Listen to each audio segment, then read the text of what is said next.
நீ ஆர்ட்ஸ் தானடா படிச்ச, எப்படி ஐடில வேலை பார்க்குற? எந்த டிகிரினாலும் பரவாயில்லண்ணா. சென்னையில் இருக்க எஸ்எல்ஏ ஐடி ட்ரைனிங் இன்ஸ்டியூட் தான் நான் ட்ரைனிங் எடுத்தேன். மாதம் 30,000 சம்பாதிக்கிறேன். சூப்பர்டா. For IT training and placement contact 8870767784.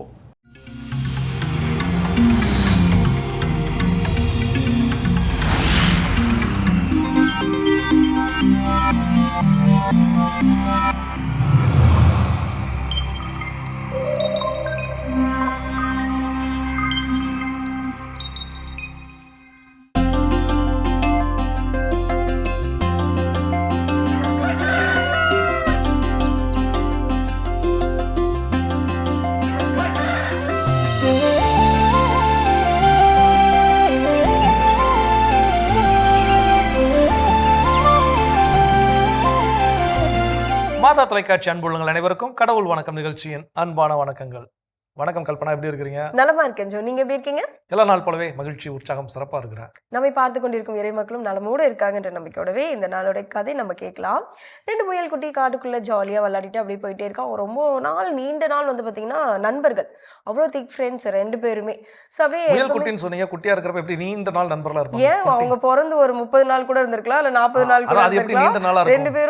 2 பேரும் பிறந்ததுல இருந்தே கூட ஒன்னா கூட இருந்திருக்கலாம்.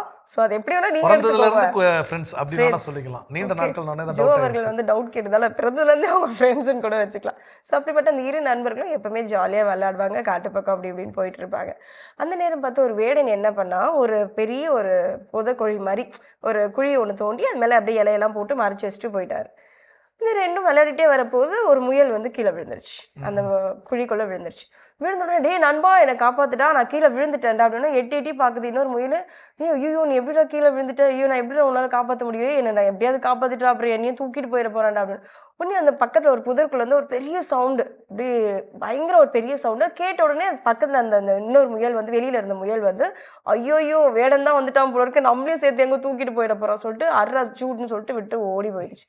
அந்த நேரம் பார்த்து கீழே இருந்த அந்த குழிக்குள்ளே இருந்த முயல் ரொம்ப சிந்திச்சு பார்த்துட்டு, இவ்வளோ நாள் நம்ம எவ்வளோ 2 பேரும் ஃப்ரெண்டாக இருந்தோம்டா, எப்படி போய் என்னை விட்டுட்டு போயிட்டியே, ரொம்ப கஷ்டமாக இருக்கடா உன்னை நினச்சேச்சே அப்படின்னு சொல்லிட்டு அழுதுகிட்டே நிற்குது. என்னை யார் இப்போ காப்பாற்றுவாங்க அப்படின்னு பார்த்தா அந்த புதற்குலேருந்து ஒரு பெரிய ஒட்டகச்சிவிங்கி அதோடைய தலையை அப்படியே அந்த குழிக்குள்ளே போட்டு போய் கேட்குது அந்த முயலை, நான் உன்னை காப்பாற்றுட்டேன் நண்பா, நீ கவலைப்படாத அப்படின்னு சொல்லி காப்பாற்றி வெளியே கூட்டிகிட்டு வருது. கூட்டிகிட்டு வந்தோடனே அது சொல்கிற ஒரு கருத்து, நம்ம பழகிற இந்த உறவுகள், இந்த உலகத்தில் நம்ம பழகி கொண்டு இருக்க உறவுகள் நம்ம கூடவே தான் இருக்கும். ஆனால் அது உண்மையான உறவா போலியான உறவான்றது எப்போ நமக்கு தெரியும் அப்படின்னா, நமக்கு ஒரு கடினமான ஒரு சூழ்நிலை வரப்போ, நம்மளுக்கு ஒரு கஷ்டமான சூழ்நிலை வரப்போ தான் தெரியும் அவங்க நம்ம கூட இருக்காங்களா, உதவி செய்கிறாங்களா, நம்மளை விட்டுட்டு ஓடுறாங்களா அப்படின்ட்டு. இந்த கதையிலேருந்து நம்மளும் இதை தெரிஞ்சுப்போம். நிச்சயம் அதான் சொல்லியிருக்காங்களே, ஆபத்து காலத்தில் உண்மையான நண்பனை என்ன பண்ணுவோம், உதவுபவனே உண்மையான நண்பன் அப்படிங்கிறது. அந்த வகையில் நாமும் பிறருக்கு உண்மையான நண்பனாக இருக்க வேண்டும், நம்மோடு இருப்பவர்களும் உண்மையான நண்பர்களாக இருக்கிறார்களா அப்படிங்கிறத நாம் உணர்ந்து இருக்க வேண்டும். சிறப்பான சிந்தனை. இந்த சிந்தனையோடு இன்னைக்கு நாளை தொடங்கலாம். இப்போ ஆலை தரிசனம் பார்க்கலாம்.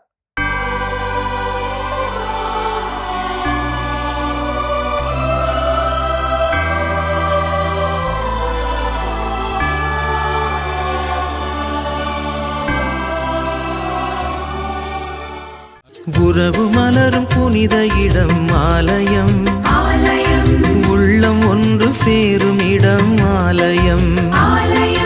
உறவு மலரும் புனித இடம் ஆலயம், உள்ளம் ஒன்று சேரும் இடம் ஆலயம். உணர்வு பெருகிட உயர்வு அடைந்திட உண்மை வழி செல்லும் வாழ்வும் ஆலயம்.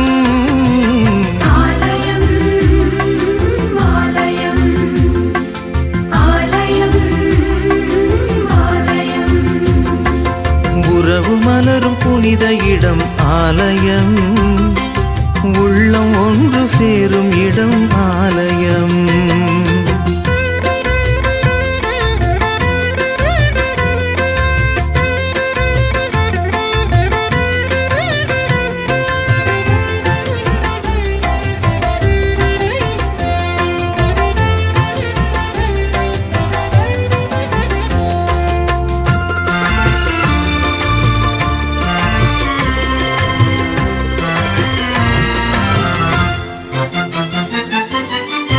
இயற்கை காத்திடும் மாந்தர் வாழிடம்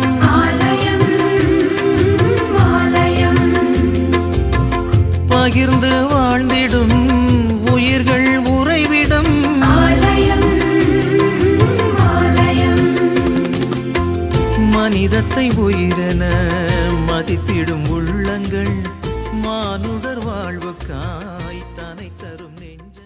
சிறப்பான ஆலய தரிசனம் நம்ம பார்த்துட்டோம் ஜோ. கண்டிப்பா கண்ணுக்கு விருந்தளித்தது இந்த ஆலய தரிசனம் என்று சொல்லலாம். இந்த உற்சாகத்தோடவே இந்த தளத்துல இருந்து நம்ம எதை கடத்தி கொண்டு போக போகிறோம்? ஸோ எனக்கு ரொம்ப பெரிய புதிய சிந்தனை அப்படின்லாம் ஒன்றும் இல்லை. ரொம்ப தெரிஞ்ச எல்லாருக்கும் தெரிஞ்ச பரிச்சயமான ஒரு சிந்தனை அப்படின்னாலே அது அற்புதம் தானேப்பா. நம்மளை சிந்திக்க வைக்கிறது, நம்மள நல்வழியில் காட்டுதில்ல. அதுல நம்ம சின்னது பேர் சொல்லலாம். சின்னது பெருசுன்னு நான் சொல்லலாம். அதாவது புதுசு அப்படின்னு இல்லை. யூஸ்வலாக நம்ம எல்லாருக்கும் தெரிஞ்ச ஒரு விஷயத்தை ஜஸ்ட் ஒரு ரீகால் பண்ண போகிறோம். ஏன் அப்படின்னா எனக்கு வந்து வேர்ல்டு பொயட்ரி டே, அதாவது சிறப்பு உலக கவிதை தினம் அப்படின்னு சொல்லலாம். ஸோ அந்த கவிதைக்கு இருக்கக்கூடிய ஒரு மகத்துவம் வந்து அதை நார்மலான ஒரு புத்தக வாசிப்பு, ஒரு ஆட்டோபயோகிராஃபியோ இல்லை ஒரு ஹிஸ்ட்ரி வரலாற்று புத்தகமோ ஏதோ ஒன்று அப்படிங்கிறதுக்கு மத்தியில் இந்த கவிதை புத்தகங்கள் அப்படிங்கிறது வந்து ஒரு மாதிரி தித்திப்பானது அப்படிங்கிறது சுவை எனக்கு அது மற்ற விஷயத்தோட அது ரொம்ப ஆழமாக நிற்கும். எனக்கு இந்த கவிதை அப்படின்னு சொல்லும்போது கவிஞர் பா. விஜய் அவருடைய ஒரு கவிதை, அதாவது ஒரு ஃப்ரெண்ட்ஷிப்போடைய பியூட்டியை சொல்றதுக்காக, ஒரு நட்பினுடைய அழகு எப்படி இருக்கும் அப்படின்னு சொல்றதுக்காக அழகா சொல்லியிருப்பாரு. அடுத்தவன் எச்சில் என்று அருவருப்பு வருவதில்லை, நண்பர்கள் ஒன்றாய் அமர்ந்து தேநீர் அருந்தும் போது அப்படின்னு சொல்லியிருப்பாரு. ஸோ ஒரு கிளாஸ் எல்லாம் ஒரு சிப் அப்படிங்கிறப்போ இவன் எச்சி பட்டுருச்சு, அவன் எச்சி பட்டுருச்சு அப்படின்லாம் எந்த ஃப்ரெண்டும் எதுவுமே நினைக்கிறது எந்த தருணத்திலும் நினைக்க மாட்டான். ஸோ அதான் அந்த ஃப்ரெண்ட்ஷிப்போட பியூட்டியை சொல்றதுக்கு அழகான அற்புதமான ஒரு கவிதை.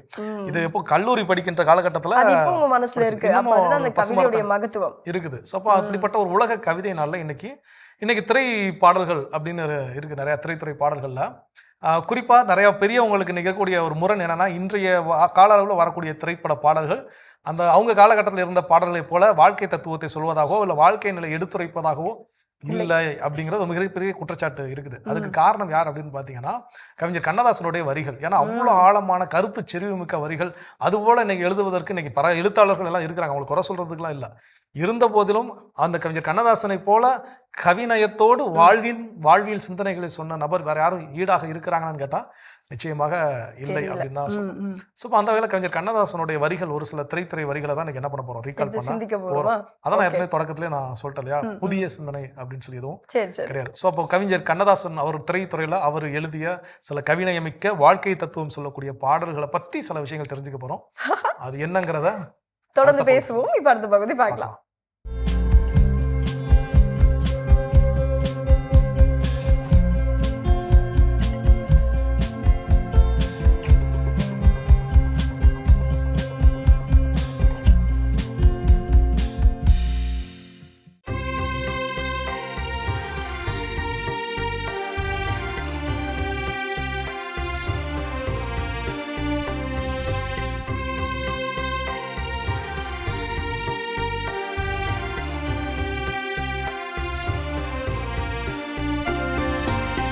ஆண்டவரே, உம்மிடம் நான் அடைக்கலம் புகுந்தே. ஆண்டவரே, உம்மிடம் நான் அடைக்கலம் புகுந்தேன். என் கடவுளாகிய ஆண்டவரே, உம்மிடம் அடைக்கலம் புகுந்தேன். என்னை துரத்துவோர் அனைவரிடமிருந்தும் என்னை காப்பாற்றி தப்புவியும். இல்லையெனில் என் எதிரிகள் சிங்கம் போல என்னை பீறி கிழித்து போடுவார்கள். விடுவிப்போர் எவரும் இரார்.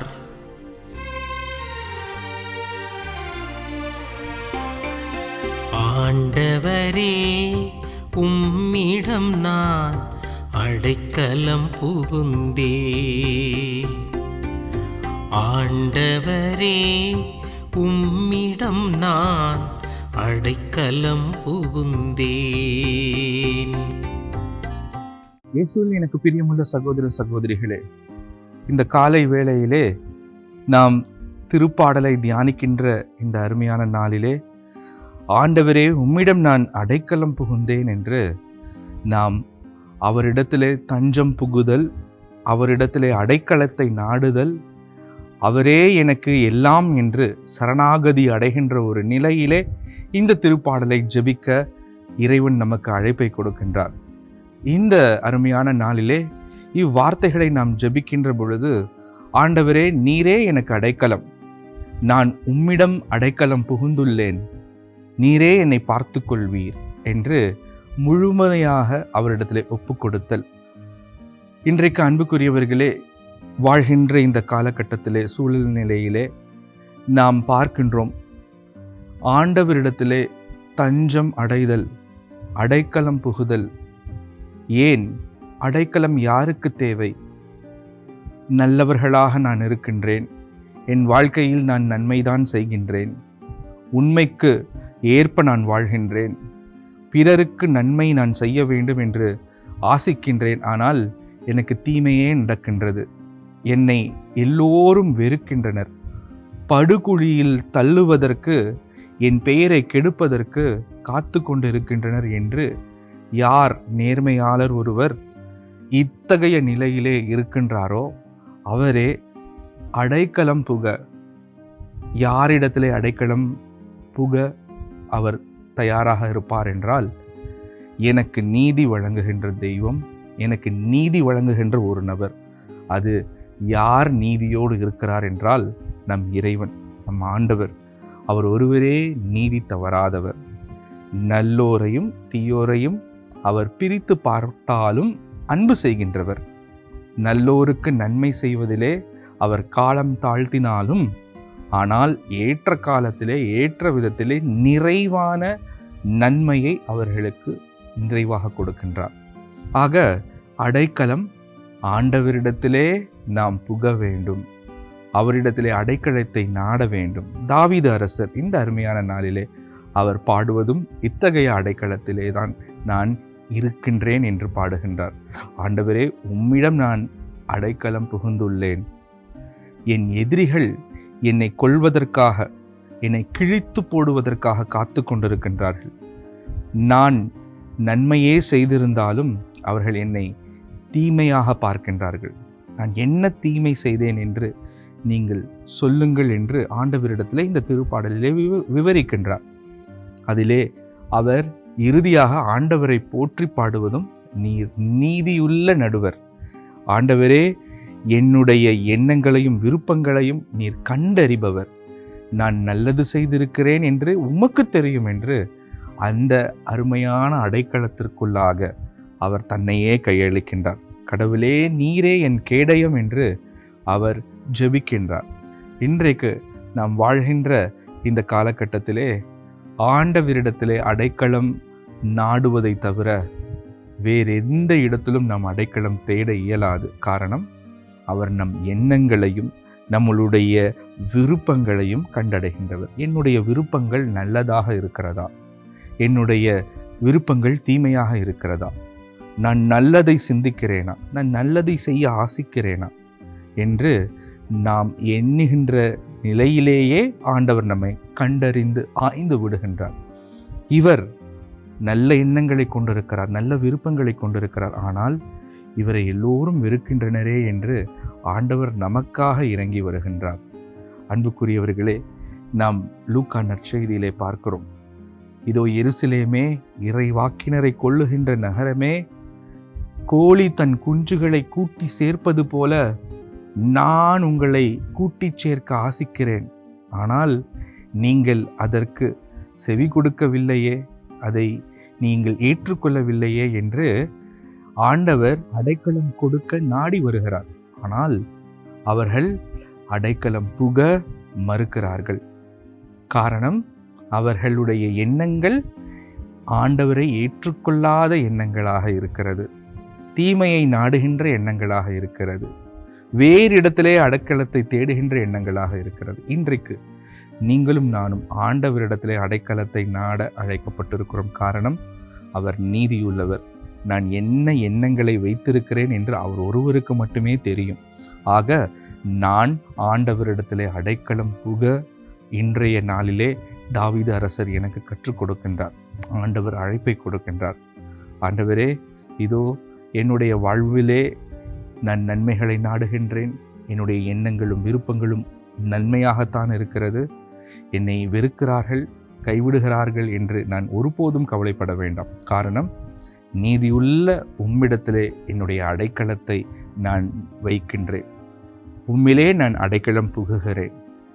நான் செய்கின்ற ஒவ்வொரு காரியங்களையும், பணிகளையும், தேர்ந்து கொள்ளுதலையும், என்னுடைய விருப்பங்களையும் எல்லாம் ஆண்டவர் கரத்திலே விட்டு விடுகின்ற நிலையிலே என்னை அர்ப்பணிக்கிறேன் என்று இந்த அருமையான நாளிலே நம்மையே ஒப்புக் கொடுப்போம். ஆண்டவர் நம்மை தமது சிறகுகளால் அணைத்து கொள்வார், வழி நடத்துவார். ஜெபிப்போம். எங்களை கண்ணின் கருவிழி போல காத்து வழி நடத்தி வரும் எங்கள் அன்பு தெய்வமே, இதோ உம்மிடம் அடைக்கலம் நாங்கள் புக எங்களையே அர்ப்பணிக்கிறோம். காரணம், நீர் எங்களை அரவணைத்து கொள்ள அன்பு செய்ய நீர் என்றைக்குமே எப்பொழுதுமே காத்து கொண்டிருக்கின்றீர். அந்த அன்பிலே எங்களையே அர்ப்பணிக்கின்றோம். ஆசிர்வதியும். இந்த நாள் எங்களுக்கு ஆசீரின் நாளாக அமைத்து தருவீராக. எங்கள் ஆண்டவர் மீட்பும் இரட்சகருமான கிறிஸ்து வழியாக மன்றாடுகிறோம். ஆமென். அருமையான தினம் ஒரு திருப்பாடல் பகுதி பார்த்துட்டோம்.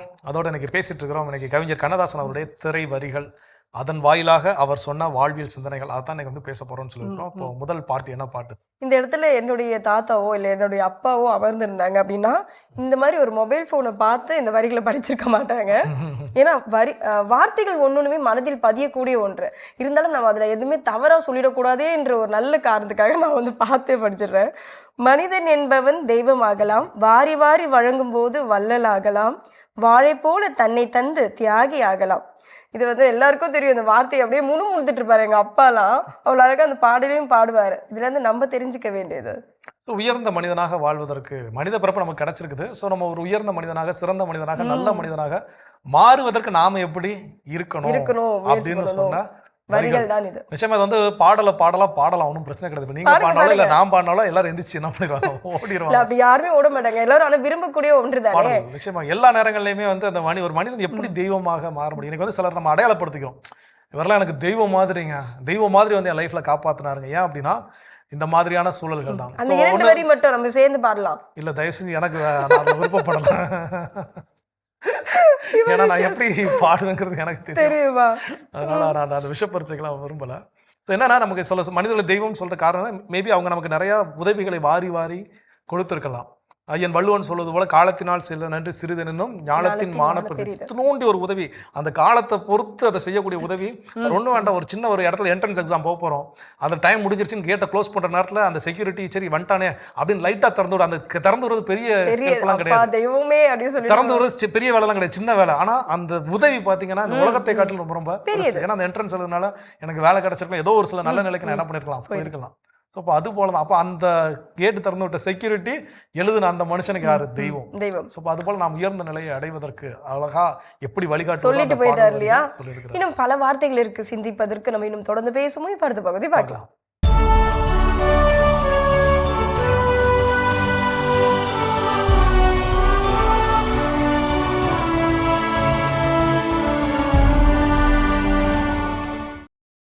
மார்ச் 21 புனித நிக்கோலஸ் டே ஃப்ளூ. சுவிட்சர்லாந்து நாட்டில் வாழ்ந்த செல்வந்தர் குடும்பத்தில் கிபி 1417 ஆண்டு மார்ச் 2 நாள் பிறந்தார் நிக்கோலஸ் டே ஃப்ளூ. இறைபக்தியிலும் போர் திறனிலும் சிறந்து விளங்கிய இவர் தன் 30வது வயதில் டாரத்தி என்பவரை திருமணம் செய்து கொண்டார். ஒரு கரத்தில் வாளும் மறு கரத்தில் ஜெபமாலையும் வைத்திருக்கும் இவர் கிபி 1459 ஆண்டு நீதிபதியாக பொறுப்பேற்று நேர்மையோடு பணியாற்றினார். தனது ஆன்ம வாழ்வினை பற்றி சிந்தித்த நிக்கோலஸ் துறவியாக விருப்பம் கொண்டு தனது மனைவி மற்றும் குழந்தைகளின் அனுமதியோடு கிபி 1467 ஆண்டு துறவறம் பூண்டார். சுவிட்சர்லாந்து நாட்டில் ரான்ஃபிட்சினே என்ற பகுதியில் சிற்றாலயம் ஒன்றை கட்டி எழுப்பி ஜெபத்திலும் தியானத்திலும் ஈடுபட்டார். சுமார் 19 ஆண்டுகள் வேறு எந்த உணவையும் உண்ணாமல் நற்கருணையினை மட்டும் உண்டு இறைபக்தியோடு வாழ்ந்தார். குறைவான கல்வி அறிவும் நிறைந்த இறை அனுபவமும் பெற்றிருந்த இவர் கிபி 1487 ஆண்டு மார்ச் 21 நாள் விண்ணகமடைந்தார். கத்தோலிக்க மக்களிடையிலும் பிரிந்து போன சகோதரர்களின் மனங்களிலும் தன் மறையுரையினால் தனி இடம் பிடித்த நிக்கோலஸ் டே ஃப்ளூவினை திருத்தந்தை 12ஆம் பத்திநாதர் கிபி 1947 ஆண்டு மே 15ஆம் நாள் புனிதராக உயர்த்தினார். புனித நிக்கோலஸ் டே ஃப்ளூவின் திருவிழாவினை கொண்டாடுகின்ற நாம் நம் தாய் திருச்சபையினை விட்டு பிரிந்து போன சகோதர சகோதரிகளுக்காக ஜெபிப்போம். சிறப்பான இன்றைய புனிதர் பகுதி நம்ம பார்த்துட்டோம் ஜோ. கவிஞர் கண்ணதாசன் ஐயா அவர்கள் எவ்வளோ வார்த்தைகளால் வாழ்க்கையின் தத்துவத்தை சொல்லிட்டு போயிருக்காரு. அதை தான் நம்ம இன்னைக்கு நாளை நம்ம சிந்திக்க போகிறோம் அப்படின்னு சொல்லிட்டு நம்ம ஆரம்பிச்சோம். அடுத்ததாக என்ன சிந்திக்க போகிறோம்? அடுத்ததாக உலக கவிதை நாளில் கவிஞர் கண்ணதாசனுடைய அடுத்த வரிகள், அதுவும் இதே சுமைதாங்கி படத்தில் இன்னொரு பாடல் மயக்கமா கலக்கமா எல்லாருக்கூடிய சரணத்தில் வரக்கூடியது. வாழ்க்கை என்றால் 1000 இருக்கும், வாசல் தோறும் வேதனை இருக்கும், வந்த துன்பம் எதுவென்றாலும் வாடி நின்றால் ஓடுவதில்லை. இந்த ஒரு 4 லைன் இருக்குது. அதாவது சிம்பிளாக நம்ம பல நேரங்கள் இதை எத்தனையோட கேட்டிருந்தாலும் சரி, இதனுடைய பொருள் புரிந்து நம்ம கேட்டிருந்தாலும் சரி, இல்லை அதை உணர்ந்து படிச்சிருந்தாலும் பாடி இருந்தாலும் எதுனாலும் சரி, ஆனால் நம்ம திரும்ப திரும்ப செய்யக்கூடிய தப்பு என்ன தெரியுமா? வாழ்க்கையில் எப்பெல்லாம் பிரச்சனை வருதோ அந்த டைம் கவலைப்பட்டு தான் என்ன பண்ணுறோம், நின்றுக்கிட்டே இருக்கும். அழகா சொல்லியிருக்காரு, நீ கவலைப்பட்டு நிற்கிறதுனால அதெல்லாம் ஓடி போகிறது, ஓடி போவதில்லை, வாசல் வரைக்கும் வந்தது இல்லையா? கண்டிப்பா. அப்போ அப்படிங்கிற அதை எதிர்கொள்ளணும் அப்படிங்கிற. அப்போ அதனுடைய அடுத்த தொடர்ச்சியான 2 வரிகள் பார்த்தீங்க அப்படின்னா, எதையும் தாங்கும் இதயம் இருந்தால் இறுதி வரைக்கும் அமைதி இருக்கும் அப்படிங்கிற. பிரச்சனை எப்படி இருக்குங்கிறதையும் சொல்லியாச்சு. அந்த பிரச்சனைக்கான தீர்வு என்ன, எப்படி எதிர்த்து போறாரு. எல்லாருக்குள்ளயும் பிரச்சனை. இன்னைக்கு மனிதனாக பிறந்ததுல சொல்லுவாங்க, உலகத்துல 2 பேருக்கு தான் பிரச்சனையே கிடையாது. ஒன்னு இன்னும் பிறக்காத குழந்தை, இன்னொன்னு இறந்து விட்ட மனிதன். இந்த 2 பேருக்கு தான் என்ன கிடையாது, பிரச்சனை கிடையாது. அது சொல்றப்ப எங்க ஆசிரியர் அடிக்கடி சொல்ல, நான் ஒரு டைம் இதை சொல்லும் போது கேட்டா, அது எப்படி செத்து போன மனுஷனுக்கு பிரச்சனை இருக்காது அப்படின்னு. இப்ப நீ நானும் 3 நாள் என்ன பண்ணிட்டு இருக்கோம், இப்போ நடந்து போயிட்டு நான் திடீர்னு செத்து போயிட்டேன்னா எனக்கு ஒரு பிரச்சனையும் கிடையாது, உங்களுக்கு தான் பிரச்சனை. இப்ப எப்படி என்னை கூட்டு போய் வீட்டுல சேர்ப்பீங்க, எங்க வீட்டுல என்ன சொல்லி என்னைய நீங்க தான் கூட்டு போனீங்கன்னு தெரியும், நீ கொலை பண்ணிட்டே அப்படிலாம் உனக்கு கேள்வி என்ன வரும், உனக்கு தான் பிரச்சனை, எனக்கு எந்த பிரச்சனையும் கிடையாது அப்படின்னு சொல்லி ஒரு நகைச்சுவையாக என்ன பண்ணார் சொன்னார். ஸோ அது போல வாழ்க்கையில எல்லாருக்கும் பிரச்சனைகள் இருக்கத்தான் செய்கின்றது. அதை பத்தி கவலைப்பட்டு இருந்தானா அது ஆக இவன் கவலைப்படுறானே, சரி நம்ம கிளம்பலாம், அதெல்லாம் என்ன பண்ணாது, போகாது. ஸோ எதையும் தாங்கும் இதயம் நம்ம இருந்தால் நம்ம கிட்ட எவ்வளவு பெரிய பிரச்சனை இருந்தாலும், புயலே அடிச்சாலும் கூட அந்த இடத்துல நாம் அமைதியாக அதை ஹேண்டில் பண்ண முடியும். அற்புதமான சிந்தனை. இன்னும் இது போல நிறைய சிந்தனைகள் சொல்லியிருக்கிறாரு, ஒன்னொன்னா பார்க்கலாம். இப்போ அடுத்த பகுதியா பார்க்கலாம்.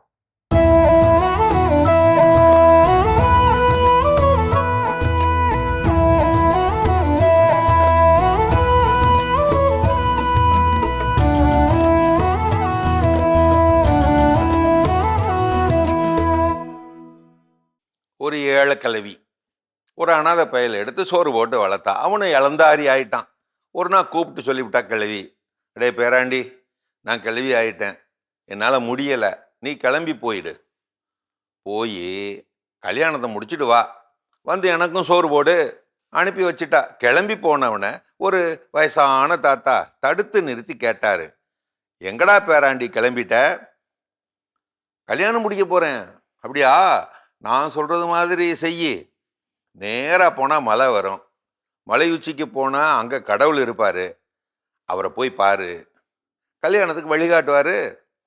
சரின்னு அவரை தொட்டு கும்பிட்டுட்டு கிளம்பிட்டான். போகிற வழியில் பெரிய ஆலமரம் ஒன்று அவனை தடுத்து நிறுத்தி, எங்கே போகிறேன்னு கேட்க, இவன் கல்யாணம் பண்ணிக்கிறதுக்காக நான் போய்கிட்டு இருக்கேன், கடவுளை பார்க்க போகிறேன்னு சொல்ல, கடவுளையா பார்க்க போகிற, எனக்கு உடம்பு தான் பெருசாக இருக்கு பாரு, காக்கா குருவி திங்க ஒரு காயும் இந்த மரத்தில் காய்க்க மாட்டேங்குது, என்ன காரணம்னே தெரியல, கேட்டுட்டு வா கடவுள்கிட்ட. சரி ஆலமரமேன்ட்டு தொட்டு கும்பிட்டு போனான். போய்கிட்டு இருந்தப்ப நல்ல பாம்பு ஒன்று நகர முடியாமல் கிடந்துச்சு. அவனை தடுத்து நிறுத்தி எங்கே போகிறேன்னு கேட்க, நான் கல்யாணம் பண்ணிக்கிறதுக்காக கடவுளை பார்க்க போகிறேன்னு சொல்ல, கடவுளையா பார்க்க போகிற, பாரு என்னால் நகல முடியல பாரு, செத்துருவேன் போல தெரியுது, என்ன காரணம்னு கடவுள்கிட்ட கேட்டு வா.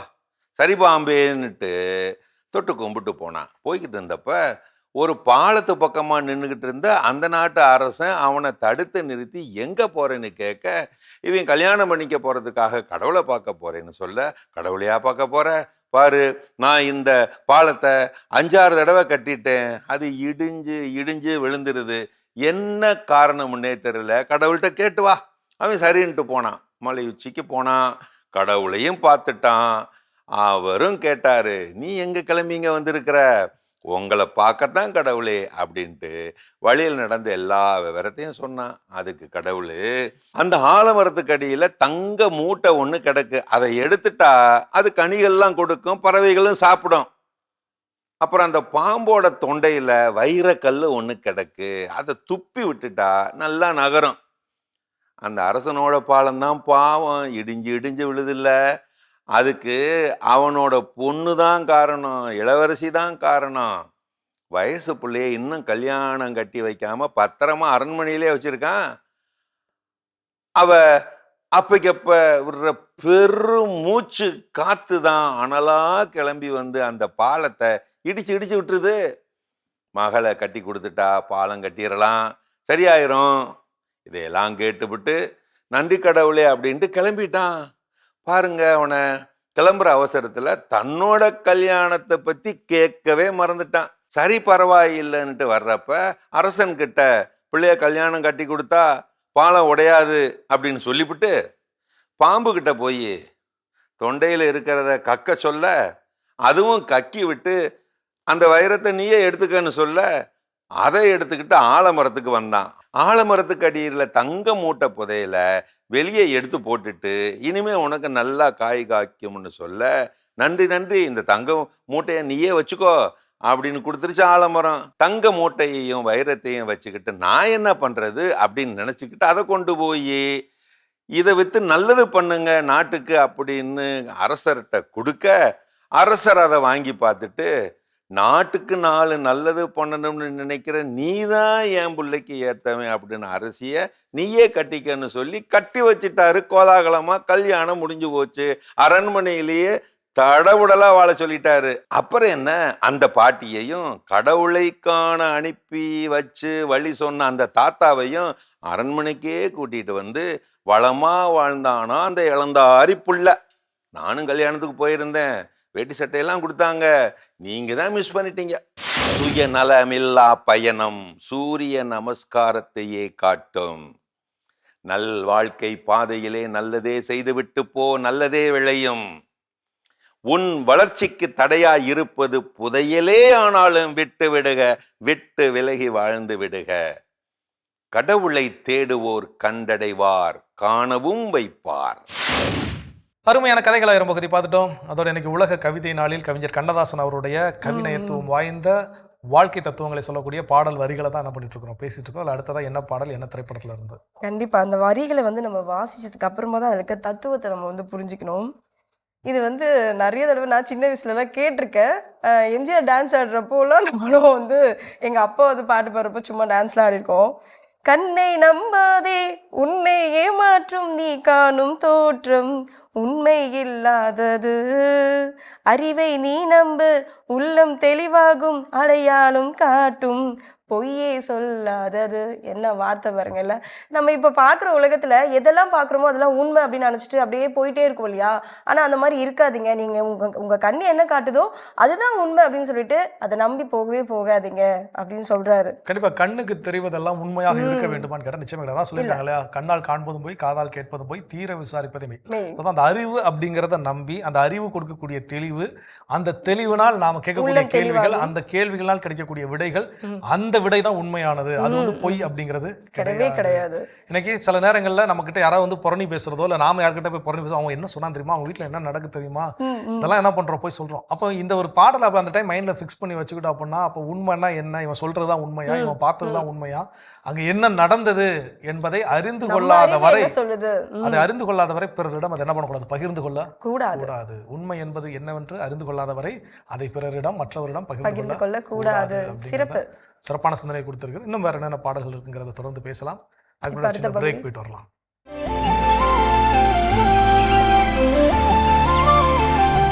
நிகழ்ச்சிகள் உங்களை மீண்டும் அன்புடன் வரவேற்கின்றோம். நீங்கள் பார்த்து கொண்டிருப்பது மாதா தொலைக்காட்சியின் கடவுள் வணக்கம். சிறப்பான நாளில் நம்ம பேசிட்டு இருக்கிறோம். உலக கவிதைகள் தினத்தில் கவிஞர் கண்ணதாசனுடைய வரிகள் அப்படிங்கிறத தான் நம்ம பார்த்துட்டு இருக்கோம். அதில் அடுத்ததா என்ன பாடம், என்ன பாடல்?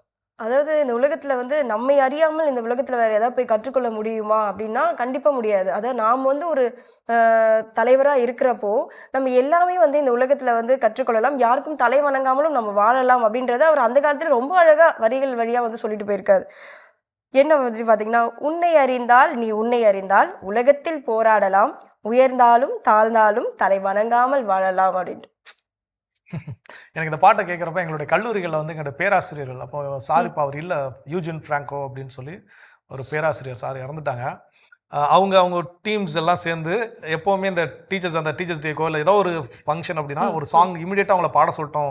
டக்குன்னு எல்லாம் அன்றைக்கி ரொம்ப எந்துவாக இருப்போம். சில பேர் எல்லாம் நீங்கள் பாடுங்க அப்படின்னு சொல்லி அவங்க டீம் எல்லாம் சேர்ந்து டிஃபால்ட்டாக பாடக்கூடிய சாங் எதுன்னு கேட்டிங்கன்னா, அந்த வேட்டைக்காரன், எம்ஜிஆரோட வேட்டைக்காரன் திரைப்படத்தில் வரக்கூடிய அந்த உன்னை எறிந்தால் அப்படிங்கிற பாடல் தான். அதில் இடையில வரக்கூடிய அந்த ஹம்மிங் எல்லாமே அப்படியே ஊ அப்படின்லாம் அந்த சவுண்ட்ஸ் அந்த இது கொடுக்குறதா இருக்கும். அதில் அந்த ஸ்டார்டிங்லேருந்து எண்டிங் வரைக்கும் அந்த வரிகள் எல்லாமே நம்ம கேட்டோம், பெரிய எல்லாருக்கும் நம்ம தெரிஞ்சிருக்கோம். என்ன அப்படின்னா, நான் என்னை அறிந்து கொண்டால் மட்டுமே உலகத்தில் போராட முடியும், இந்த உலகத்துல போராடுறதுக்கு வாழ முடியும். சிம்பிளா தான் சொல்லியிருப்பாங்க. எனக்கு என்ன தெரியும், எனக்கு என்ன பிடிச்சிருக்கு, எனக்கு என்ன பிடிக்கல, நான் எப்போ கோவப்படுவேன், நான் எப்போ அமைதியாக இருப்பேன், எனக்கு எந்த விஷயம் ட்ரிகர் பண்ணும், நான் அப்படிங்கிறதெல்லாம் என்னை பற்றி நான் தெரிஞ்சுக்கிட்டா தான் இந்த உலகத்தின் பார்வையில் வாழ்வதற்கு, இந்த உலகத்தின் பார்வையில் போராடுவதற்கு என்னை நம்ம தகுதிப்படுத்திக் கொள்ள முடியும். அதனுடைய சரணத்தில் உள்ள வரிகள்லாம் வரும் பார்த்தீங்கன்னா, மாபெரும் சபையில் நீ நடந்தால் உனக்கு மாலைகள் இட வேண்டும் அப்படிங்கிறது. இதில் இன்னொரு சுவாரஸ்யமான விஷயம் என்ன அப்படின்னு பார்த்தீங்கன்னா, தமிழ் சினிமாவில் வந்து முதல் முறையாக ஒரு ரீமேக் அப்படின்னு சொல்லி பண்ணப்பட்ட வரிகள் அந்த வரிகள் அப்படின்னு சொல்லுவாங்க. இயக்குனர் எஸ்.ஜே. சூர்யா அவருடைய திரைப்படம், ஐ திங்க் குஜின்னு நினைக்கிறேன், அந்த படத்தில் வந்து இடையில ஒரு சாங்ல மாபெரும் சபையினில் நீ நடந்தால் உனக்கு மாலைகள் அப்படி அதை கட் பண்ணி படிச்ச மாதிரி அந்த சாங், அந்த வரிகள் என்ன பண்ணிருப்பாங்கன்னா பயன்படுத்திருப்பாங்க. அதுபோல் நிறைய விஷயங்கள் இருக்குது. இன்னும் இது போல கவிஞர் கண்ணதாசன் இன்னும் என்னென்ன வரிகள் சொல்லியிருக்காருங்கிறத தொடர்ந்து சிந்திப்போம். இப்ப அடுத்த பகுதி பார்க்கலாம்.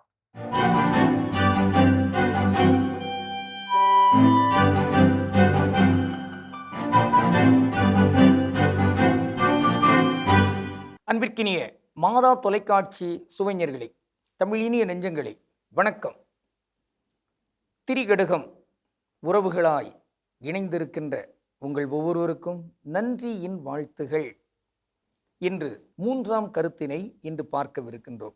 நட்பு கொள்ள தகாதவர் பொய் வழங்கி வாழும் பொறி அறையும், கைதிரிந்து தாழ்விடத்து நேர்கருதும் தட்டையும், ஊழினால் ஒட்டி வினைநலம் பார்ப்பானும், இம்மூவர் நட்கப்படாதவர்.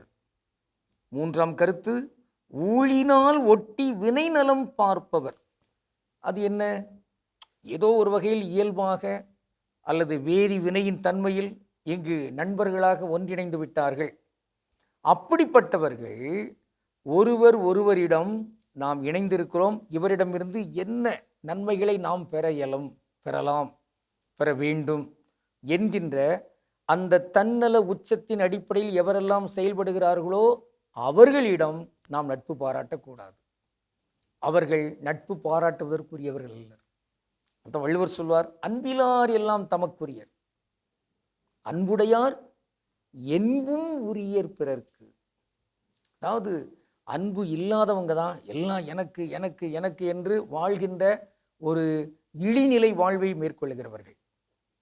அவர்கள் நண்பர்களாக இருந்தாலுமே கூட அந்த நண்பரிடம் எனக்கு ஏதாவது கிடைக்குமா, அவர்கள் கணவன் மனைவியாக இருந்தாலும் இவர்களிடம் ஏதாவது எனக்கு கிடைக்குமா, அப்படி கிடைக்கிற வரையும் தான் வாழ்க்கை, அதுதான் என்னுடைய நட்பு, அதான் என்னுடைய உறவு என்கிற நிலையில் இருக்கிறார்களே, அப்படிப்பட்டவர்கள் கயமைத்தன்மைக்கு உள்ளானவர்கள். அவர்களிடம் நட்பு பாராட்ட முடியாது, நட்பு பாராட்டவும் கூடாது. ஆனால் அன்புடையவர்கள் தங்களுடைய எலும்புதான் கடைசியில் அழியும், அது கூட பிறருக்கு என்று வழங்குவார்கள். அப்படிப்பட்ட மேன்மக்கள். அந்த அடிப்படையில் நாம் எவரிடம் நட்பு பாராட்ட வேண்டும் என்று அப்படி ஆய்ந்து பார்த்து கொண்டிருக்கையில், பொய் உள்ளவர்களிடம் கூடாது. கொள்கை வழிபட்ட வாழ்க்கை இல்லாமல் வெற்றிடமாக இருக்கிற மேலோட்டமான வாழ்க்கை வாழ்களிடம் கூடாது. அதோடு இந்த தன்னலவாதிகளோடும் கூடாது. எதுவென்றாலும் எவரென்றாலும் அதில் எனக்கு என்ன கிடைக்கும் என்று பார்க்கின்ற ஒரு குறுகிய புத்தி, குறுகிய அறிவு, அது கூடாது. அப்போ அவரவர் செயல்கள் தான் அங்கு தீர்மானிக்கின்ற அளவுகோலாக இருக்கிறது என்பதை வள்ளுவர் சொல்லுகிறார். பெருமைக்கும் ஏனை சிறுமைக்கும் தத்தம் கருமமே கட்டளைக்கல்.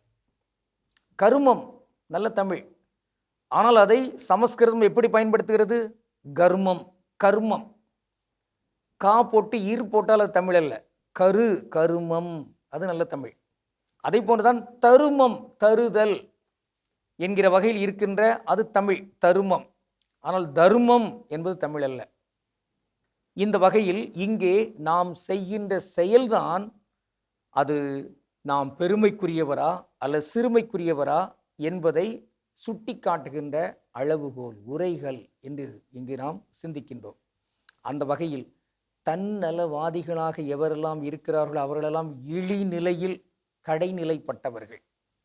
ஆனால் பிறர் நலவாதிகளாக, பொதுநலவாதிகளாக, இறையாட்சி நலவாதிகளாக இந்த மண், இயற்கை இவற்றையெல்லாம் காப்பாற்ற வேண்டும், அதற்காக தங்கள் உயிரை கூட கொடுக்கலாம் என்கிற ஈகிகளாக, தியாகிகளாக எவரெல்லாம் முன்வருகிறார்களோ அவர்கள் மேன்மக்கள்.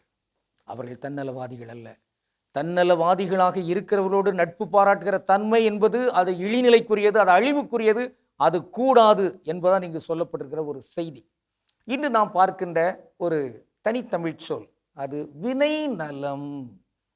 வினை அருமையான ஒரு சொல், வினை சொல் அதெல்லாம் சொல்றாங்க பாருங்க, பெயர் சொல், வினை சொல் என்பது போன்று வினை என்பது செய்கை, செயல், செயல்பாடு, செயல்.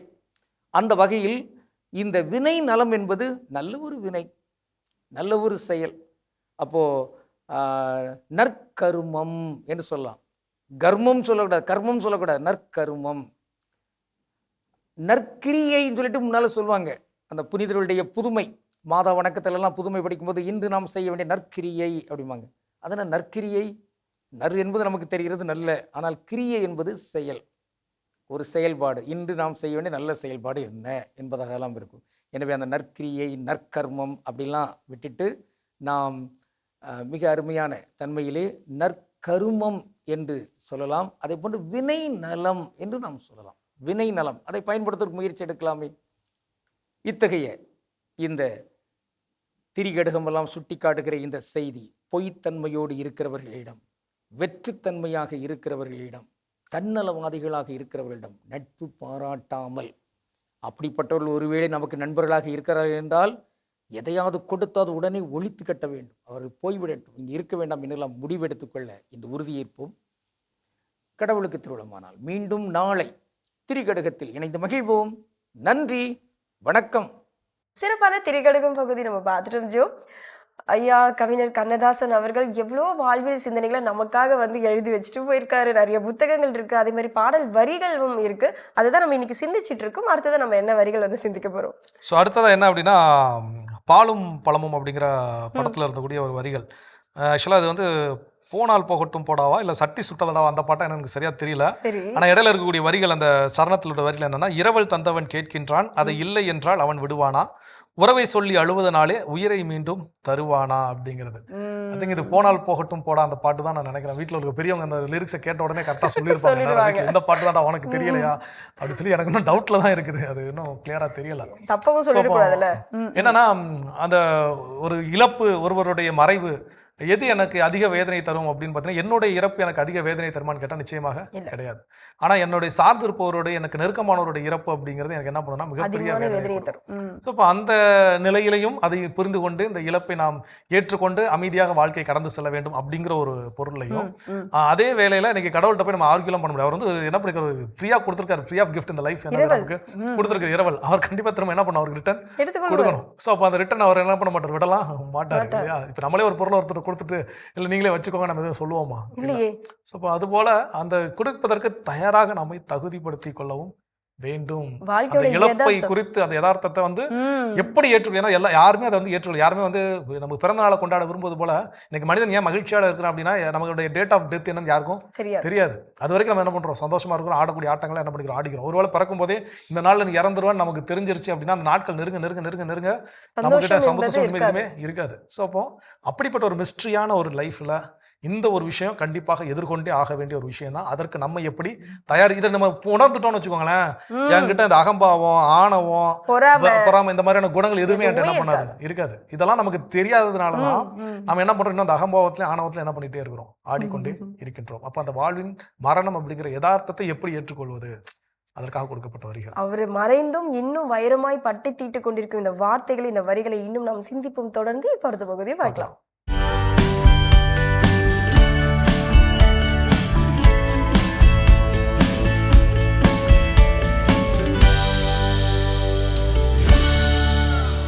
இணைய போதை. இன்றைய உலகில் விசிறி சத்தம் கூட வைரல் ஆகலாம். அந்த ரகசியம் என்ன? மனம் அழுத்தம் அதிகமாக இருக்கிறதா? ஒரு மென்மையான சப்தம் உங்கள் மூளைகளை அமைதிப்படுத்தி விடக்கூடும். சமூக ஊடகங்களை பார்க்க தொடங்கினால் அதில் வரும் காட்சி பதிவுகளை பார்க்காமல் இருக்க முடியவில்லையே. ஏன் தெரியுமா? மகிழ்ச்சி ஹார்மோன், காதல் ஹார்மோன் நீங்கள் கேள்விப்பட்டிருக்கின்றீர்களா? ASMR காணொளிகள் என்றால் என்ன? அதற்கான பதிலை வலை உலகத்தின் அருள்வாக்கின் ஒளியில் தேடுவோம். பாருங்கள். அருள்வாக்கு பகுதி. விடுதலை பயணம் 3. மோசே மிதியானின் அர்ச்சகராகிய தம் மாமனார் இத்ரோவின் ஆட்டு மந்தையை மேய்த்து வந்தார். அவர் அந்த ஆட்டு மந்தையை பாலை நிலத்தின் மேற்றிசையாக ஓட்டிக்கொண்டு கடவுளின் மலையாகிய ஊரேபை வந்தடைந்தார். அப்பொழுது ஆண்டவரின் தூதர் ஒரு முட்புதரின் நடுவிலே தீ பிழம்பில் அவருக்கு தோன்றினார். அவர் பார்த்தபோது முட்புதர் நெருப்பால் எரிந்து கொண்டிருந்தது. ஆனால் அம்முட்புதர் தீந்து போகவில்லை. ஏன் முட்புதர் தீந்து போகவில்லை? இந்த மாபெரும் காட்சியை பார்ப்பதற்காக நான் அப்பக்கமாக செல்வேன் என்று மோசே கூறிக்கொண்டார். அங்கேயே கூடாரம் அமைத்து அந்த பிரமிப்பிலேயே அல்லது பரவச நிலையிலேயே இருந்துவிட வேண்டும் என்று மோசே நினைத்திருப்பார் என்று நான் நினைக்கிறேன். ஆனால் கடவுள் அவரை மலையிலிருந்து இறங்கி போகச் செய்கிறார். எகிப்தில் அடிமைப்பட்டு கிடக்கும் மக்களை மீட்க அவர் அனுப்புகிறார்.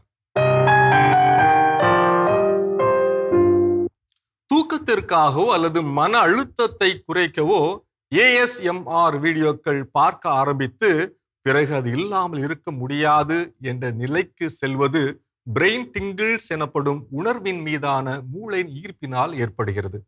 சமூக ஊடகங்கள் வந்த பிறகு சமூக ஊடகங்கள் தருகின்ற போதையில் பலரும் மிதக்கின்றனர். சிலர் குடும்பத்தை பற்றி கூட அக்கறைப்படுவதில்லை. கிணற்று தவளைகளைப் போல தான் கண்டதே உலகம் என்கின்றனர். அவர்களை ஊக்கப்படுத்துவது போல சமூக ஊடகங்களில் பல புதுமைகள் புகுத்தப்பட்டிருக்கின்றன. அதில் ஒன்றுதான் ASMR, autonomous sensory meridian response காணொளிகள். இத்தகைய காணொளிகள் பார்வையாளர்களின் புலன்களுக்கு ஒரு விதமான கிளர்ச்சி ஏற்படுத்துவதோடு இதமான உணர்வை தூண்டி எழுப்புகின்றன. எடுத்துக்காட்டாக முடி வெட்டுவது, புற்களை வெட்டுவது, வீட்டை சுத்தம் செய்வது, காகிதத்தை மெதுவாக கிழிப்பது, பலூன்களில் தண்ணீர் நிரப்பி அதனை ஸ்லோ மோஷனில் உடையச் செய்வது, யூடியூப் மற்றும் இன்ஸ்டா பக்கங்களில் வரும் இவ்வகை ASMR காணொளிகள் மன அழுத்தத்தை குறைத்து மனதை ஆற்றுப்படுத்துகின்றன என்று ஆய்வுகள் கூறுகின்றன. இவ்வகை காணொளிகள் உடல் முழுவதும் செயல்படும் நரம்பூக்கிகளை, நியூரோ ஹார்மோன்ஸ், குறிப்பாக டோபமைன் மகிழ்ச்சி ஹார்மோன், ஆக்சிடோசின் காதல் ஹார்மோன் மற்றும் எண்டோர்பின்கள் வலி நிவாரணி ஆகியவைகளை விழித்தெழச் செய்து மனதை குளிர்விக்கின்றன எனலாம். அளவு மீறினால் அமிர்தம் நஞ்சு என்பது போல அதிக அளவில் நுகரப்படும் ASMR காணொளிகள் பல்வேறு உடல் மற்றும் மனநல பாதிப்புகளையும் அறிவிக்கின்றன. குறிப்பாக ASMR காணொளிகள் அதிக அளவில் பார்க்கப்படுவதால் தூக்கமின்மை, நேர விரயம், போதை மயக்கத்தில் திளைத்திருப்பது போன்ற உணர்வு, பதட்டம், உடல் பருமன் போன்ற பாதிப்புகள் ஏற்படலாம்.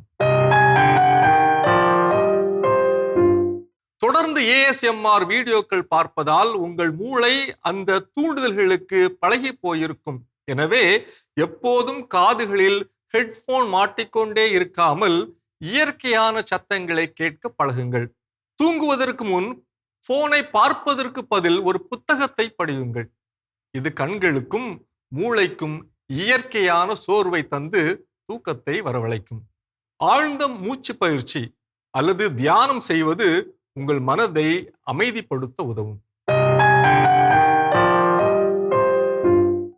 இன்று சமூக ஊடகங்களில் வரும் சில வீடியோக்களைப் போல சிறிய ஒலி, நெருப்பின் சலசலப்பு, மலையின் பிரமிப்பு, காற்றின் ஓசை மோசேயின் மனதை வெகுவாக ஈர்த்திருக்க வேண்டும்.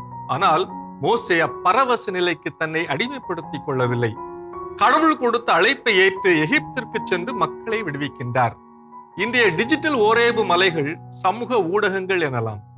பரவசப்படுத்தும் காட்சிகளை அல்லது சத்தங்களை உணரச் செய்து நம்மை தேனில் விழுந்த தேனீக்களை போல போதையில் விழ செய்கிறது. இத்தகைய ஈர்ப்புகளை மையமாக கொண்டு பல காணொளிகள் இன்று தயாரிக்கப்படுகின்றன. இத்தகைய வீடியோக்களுக்கென்றே பல ஆயிரம் பார்வையாளர்களும் உள்ளனர். அமைதியையும் ஆறுதலையும் ஒருவர் மற்றவரின் சிரிப்பில் கண்டு அனுபவிப்பதே உச்சக்கட்ட பேரின்பம் எனலாம். சிற்றின்பங்களை விட்டு பேரின்பத்தை நாடி தேடுவோம். இது வலை உலகம் 360 டிகிரி டிஜிட்டல் உலகிற்கான உங்கள் அகராதி. அருமையான வலையுலகம் 360 டிகிரி பார்த்தாச்சு. அதோட இன்னைக்கு உலக கவிதை தினத்தில் நம்ம பேசிட்டு இருக்கிறோம். கவிஞர் கண்ணதாசனுடைய கவிதை வரிகள். அடுத்ததா என்ன வரிகள்? சிறு வயதில் கேட்ட ஞாபகம் இருக்கு அப்படின்னு சொல்லுவோம் இல்லையா, அந்த மாதிரி தான் எனக்கும் இருக்கு. இப்போ இந்த வரிகள் எல்லாம் நான் வந்து மறுபடியும் அது ஒரு ரீகால் பண்றப்போ எனக்குள்ள ஐயோ சே இதெல்லாம் மிஸ் பண்ணிட்டுமே, நிறைய கேட்டிருக்கலாமே அப்படின்னு ஒரு ஆசை எனக்குள்ள வருது. அடுத்த வரிகள் பாருங்களேன். ஆசை கோபம் களவு கொள்பவன் பேச தெரிந்த மிருகம், அன்பு நன்றி கருணை கொண்டவன் மனித வடிவில் தெய்வம், இதில் மிருகம் என்பது கள்ளமனம், உயர் தெய்வம் என்பது பிள்ளை மனம். வாழ்வியல் சிந்தனை பார்த்தீங்கன்னா இறைவனின் வகுத்த கட்டளைகளை அறிந்து உணர்தல் வேண்டும்ன்றது தான் இந்த பாடல் வரிகளுடைய பொருளே. கண்டிப்பா அதில் வந்து 6 விதமான கட்டளைகள் வந்து சொல்லப்பட்டிருக்கும். இந்த இதெல்லாம் என்ன பண்ணணும், ஃபாலோ பண்ணணும், இதெல்லாம் இருந்தோம் அப்படின்னு. எனக்கு இந்த பாடல் வந்து ஏன் எனக்கு பழைய பாடல்கள் வந்து ரொம்ப அதிகமாக எப்போ கேட்டது அப்படின்னு பார்த்தீங்கன்னா 2014 18 வரைக்கும் எஃப்எம்ல வேலை செய்கிறப்ப எங்களுக்கு நைட்டு ஈவினிங் 3rd டிரான்ஸ்மிஷனில் டியூட்டி போட்டாங்க அப்படின்னா 9 to 10 மணி வரைக்கும் பழமை பரவசம் அப்படின்னு சொல்லி ஒரு நிகழ்ச்சி ஒன்று உண்டு. ஸோ இப்போ அந்த நிகழ்ச்சியில் வந்து இந்த மாதிரி பழைய பாடல்கள் தான் போயிட்டு இருக்கும். அப்போ மோஸ்ட்லி இப்போ உள்ள பாடல்கள்லாம் பார்த்தீங்கன்னா 4 நிமிஷம் 5 நிமிஷம் 6 நிமிஷம் இருக்கும். அப்போ பழைய திரைப்பட பாடல்கள் மேக்ஸிமம் 3 நிமிஷம் 4 நிமிஷம் தான் இருக்கும். அது தேடி என்ன பண்ணுவோம்னா நிறைய பாட்டு எடுத்து வைக்கணுமேனு சொல்லி எதெல்லாம் 5 நிமிஷம் 6 நிமிஷம் பாட்டு இருக்குதோ லென்த்தான சாங்ஸ் என்ன பண்ணுவோம். ஏன்னா அப்படின்னா ஒரு 10 சாங் எடுத்து வச்சா 1 hour ப்ரோக்ராம் என்ன ஆயிரும்னா கரெக்டாக மேட்ச் ஆயிரும். இல்லைன்னா 3 நிமிஷம் பார்த்தீங்கன்னா கிட்டத்தட்ட 18-20 பாட்டு என்ன பண்ண வேண்டியிருக்கும், ப்ளே பண்ண வேண்டியிருக்கும். அதனால அப்போ அதில் இந்த பாட்டு கிட்டத்தட்ட பார்த்தீங்கன்னா 6 நிமிஷம் 59 செகண்ட் இந்த பாட்டு இருக்கும். நடிகர் திலகம் சிவாஜி கணேசன் அவருடைய நடிப்பில் வந்து அவர் வந்து ஒரு சன்னியாசி வேடத்தில் வந்து இந்த பாடிக்கிட்டே இந்த பாட்டு என்ன பண்ண போவார். ஐ திங்க் அதோடைய காட்சி அமைப்பும் கூட அந்த முருகன் கடவுள் சொல்லுவாங்களே அவங்களுடைய அந்த 6 அறுபடை வீட்டுக்கு போகிற மாதிரியான அந்த காட்சி அமைப்புகள் அதில் இருக்கும். அதில் சொல்லக்கூடிய வார்த்தைகள் நாம் இந்த இறைவன் கொடுத்தக்கூடிய கட்டளை. இப்போ நமக்கு அழகாக வீடியோத்தில் 10 கட்டளைகள் கொடுக்கப்பட்டிருக்கு. அப்போ எப்படி வாழணுங்கிறத என்ன பண்ணிருக்காரு கடவுள் சொல்லியிருக்காரு கட்டளைகளை. இன்னைக்கு நமக்கு என்னன்னா கொஞ்சம் அடிஷ்னலா அவர் வாழ்ந்து காட்டிட்டு என்ன பண்ணிருக்காரு போயிருக்கிறார் இயேசு கிறிஸ்து. ஸோ அப்போ அதை நாம ஃபாலோ பண்ணா நம்முடைய மனம் ரொம்ப ஒரு ஆறுதலான நிலையில கடவுளோடு நெருங்கி இருக்கக்கூடிய ஒரு பிள்ளை மனம் போல் இருக்கும் அப்படிங்கறத உணர்த்தக்கூடிய ஒரு பாடல். சிறப்பு. இன்னும் வேற என்னென்ன பாடல் வரிகள் இருக்குங்கிறத தொடர்ந்து பேசலாம்.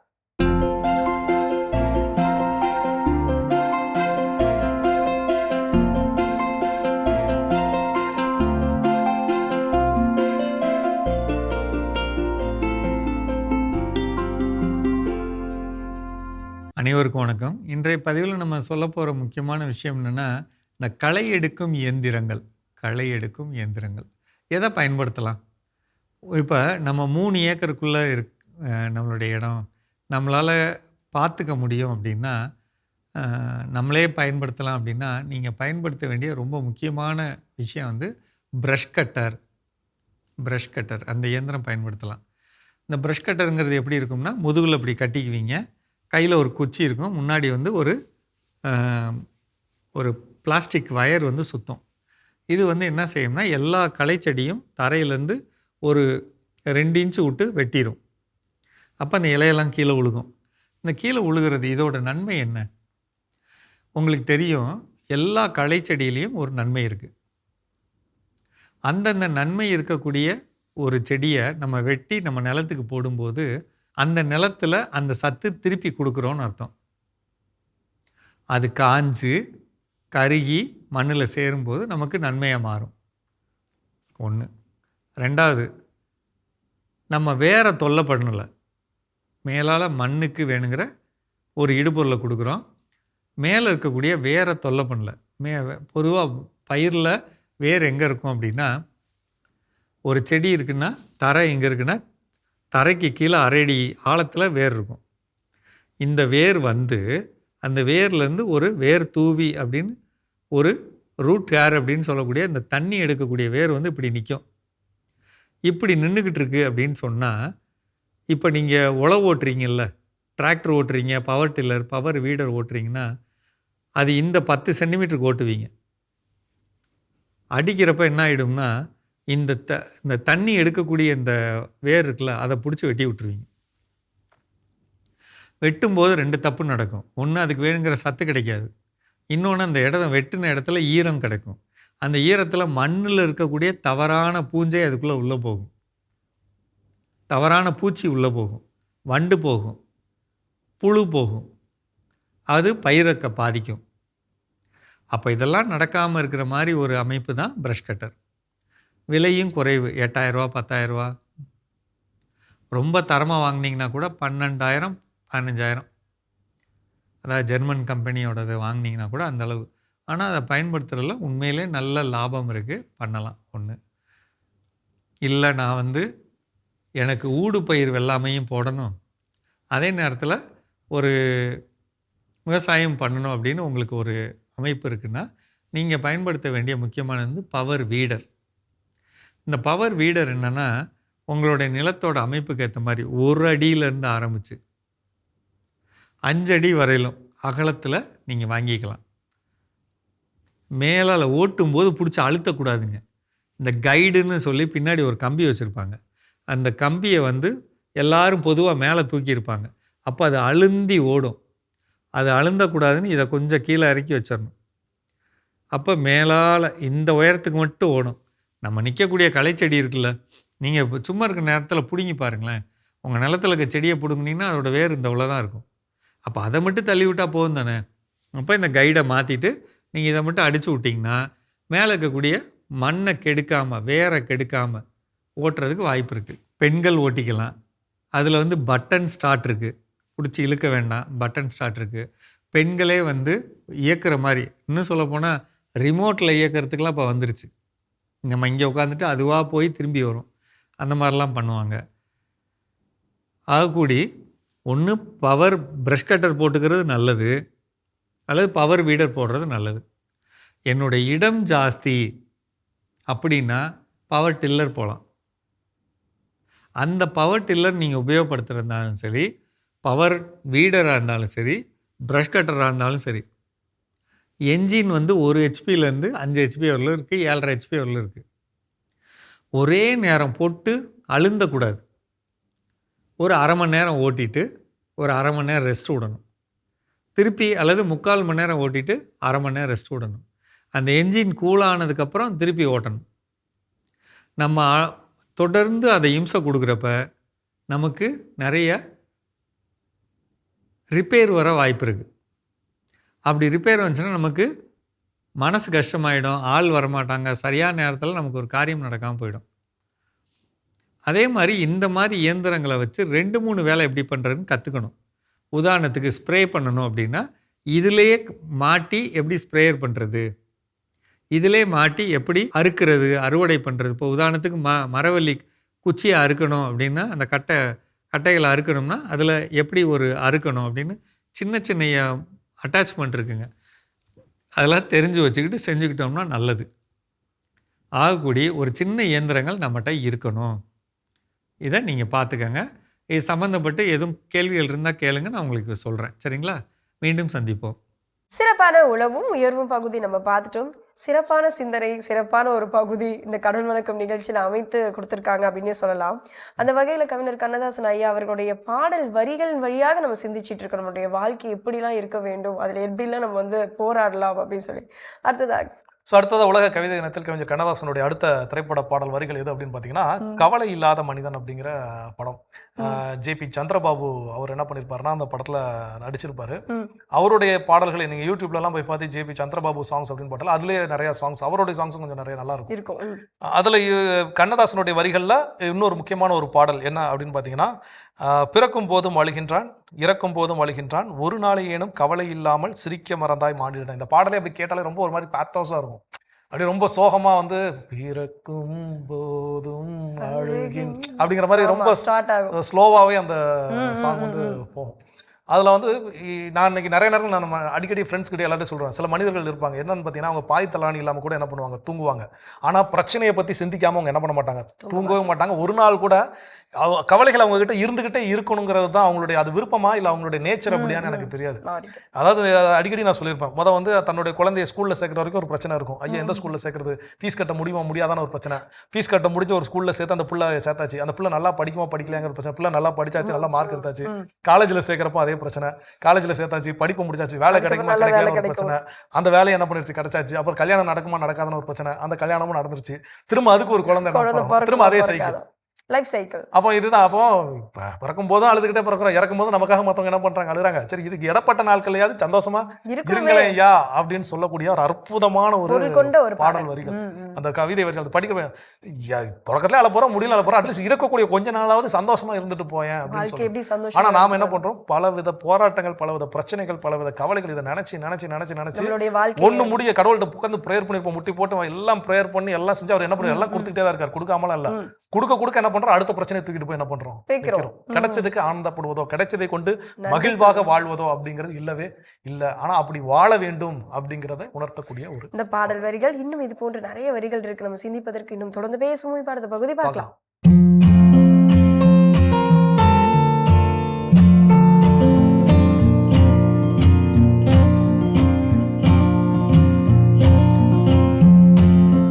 உலகெங்கும் வாழும் மாதா தொலைக்காட்சி நேயர்களுக்கு வணக்கம். இன்றைய நிகழ்ச்சியில நம்ம பைல்ஸ் ப்ராப்ளம் பத்தி பார்க்கலாம். ஏன்னா சம்மர் வந்தாச்சு, இதுல ஏகப்பட்ட பேருக்கு பைல்ஸ் தொந்தரவுன்னு நமக்கு ஃபோன் பண்ணி பேஷண்ட் இன்னைக்கு கூட ஒரு ரிப்போர்ட் காமிச்சிருப்பாங்க.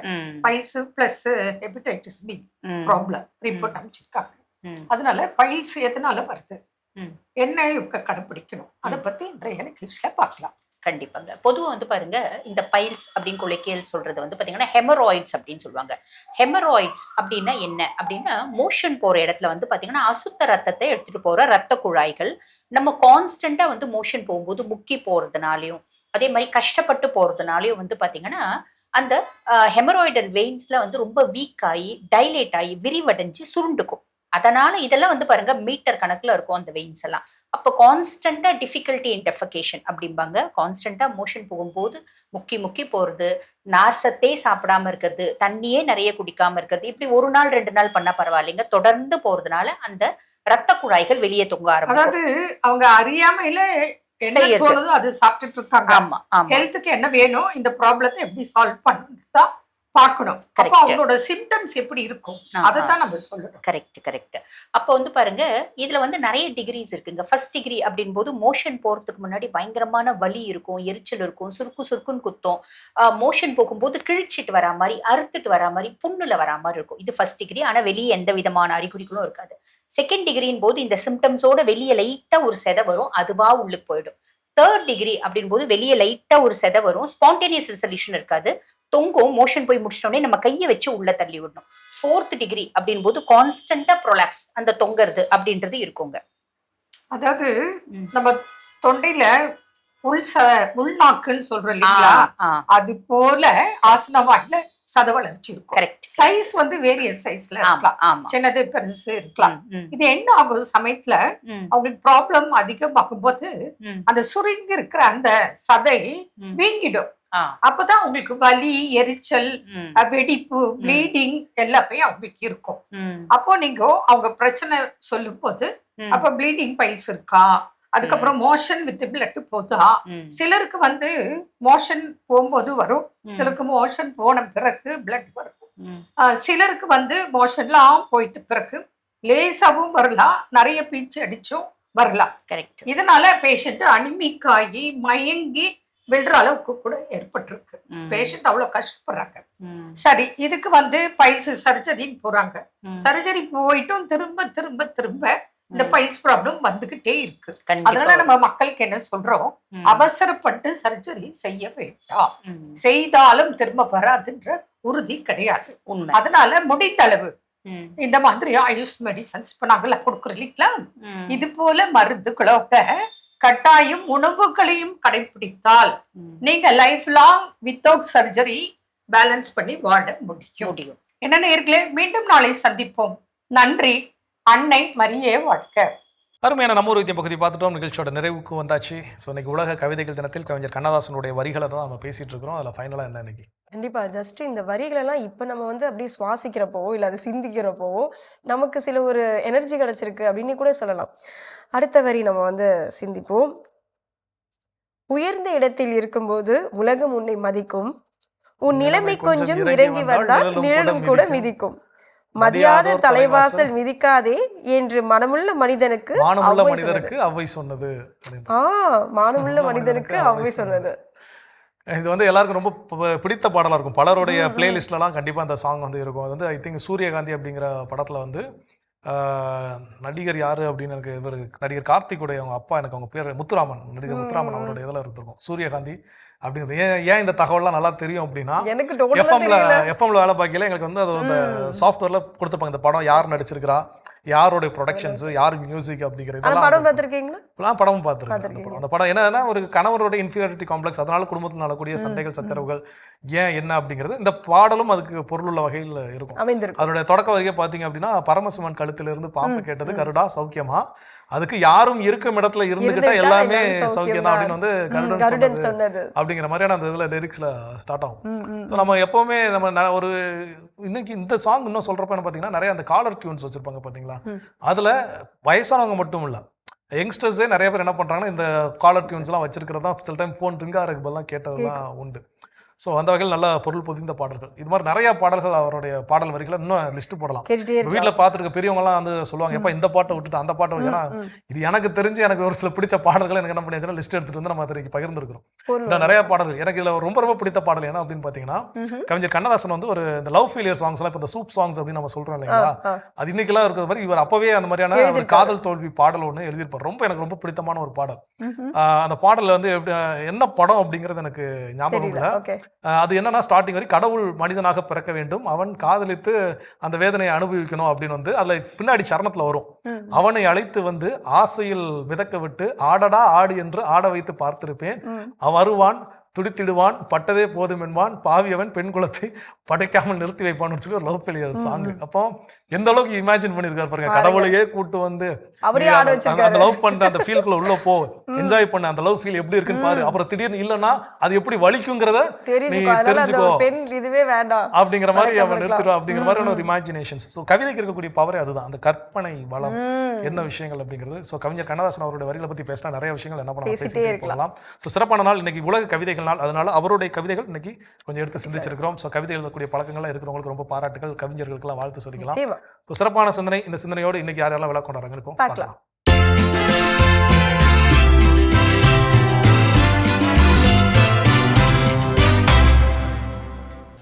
ஜோதி இன்று தனது பிறந்த நாளினை கொண்டாடுகிறார். இவரை வாழ்த்துபவர்கள் குடும்பத்தினர், உறவினர்கள் மற்றும் நண்பர்கள். ஃபெமி பிரான்சிஸ் இன்று தனது பிறந்த நாளினை கொண்டாடுகிறார். இவரை வாழ்த்துபவர்கள் அப்பா பிரான்சிஸ் சேவியர், அம்மா மெர்சி, குடும்பத்தினர், உறவினர்கள் மற்றும் நண்பர்கள். சிறப்பான விழாக்கோலம் நம்ம பார்த்துட்டோம். இன்றைய நாள் யாரெல்லாம் பிறந்தநாள் திருமண நாள் கொண்டாடுறீங்களோ அவங்க எல்லோருக்குமே எங்களுடைய வாழ்த்துக்களை தெரிவிச்சுக்கலாம் ஜோ. அது மட்டும் இல்லாமல் அவங்களுக்கான சிறப்பான இறையாசிரியர் காத்துட்டு இருக்கு, பார்க்கலாம்.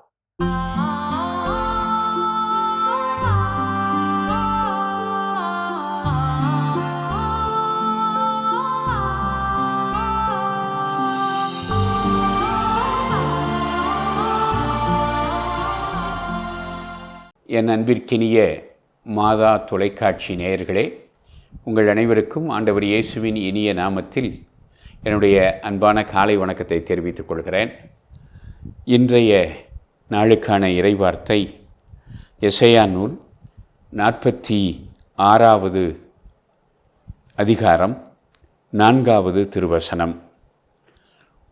உங்கள் முதுமை வரைக்கும் நான் அப்படியே இருப்பேன், நரை வயது வரைக்கும் நான் உங்களை சுமப்பேன், உங்களை உருவாக்கிய நானே உங்களை தாங்குவேன், நானே உங்களை சுமப்பேன், நானே விடுவிப்பேன். எவ்வளவு அற்புதமான இறைவார்த்தை.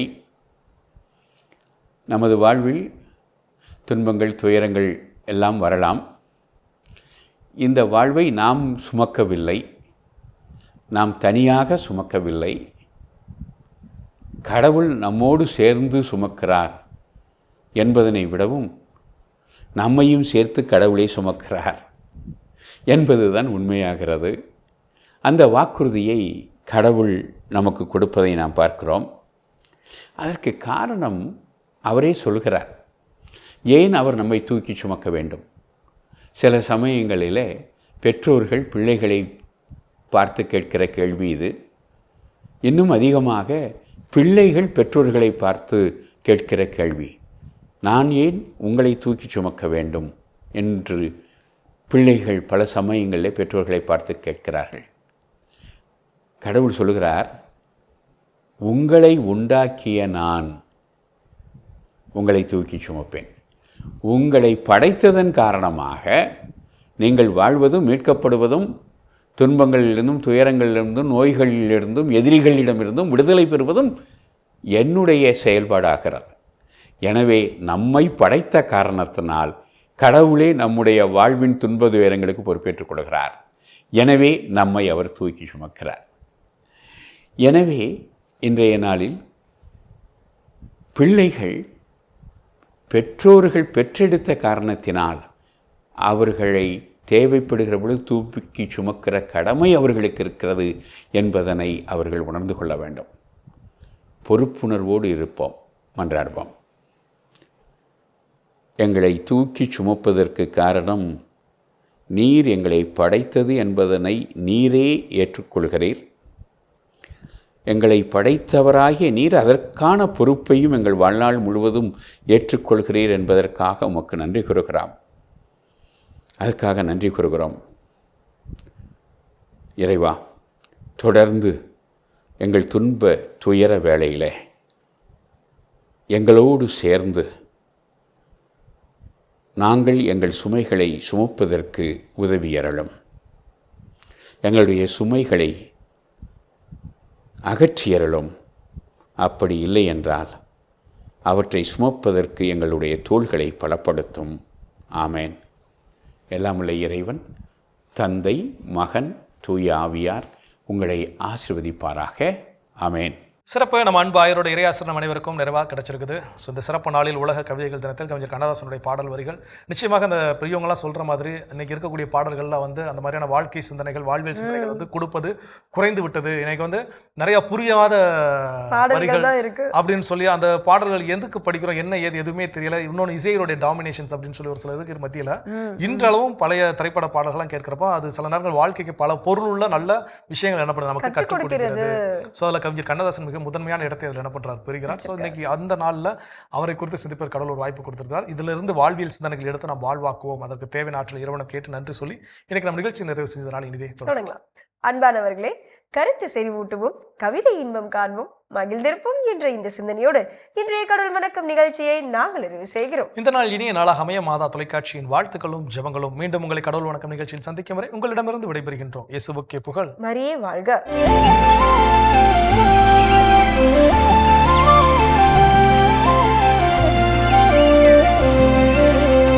நீ ஆர்ட்ஸ் தானடா படிச்ச, எப்படி ஐடியில் வேலை பார்க்குற?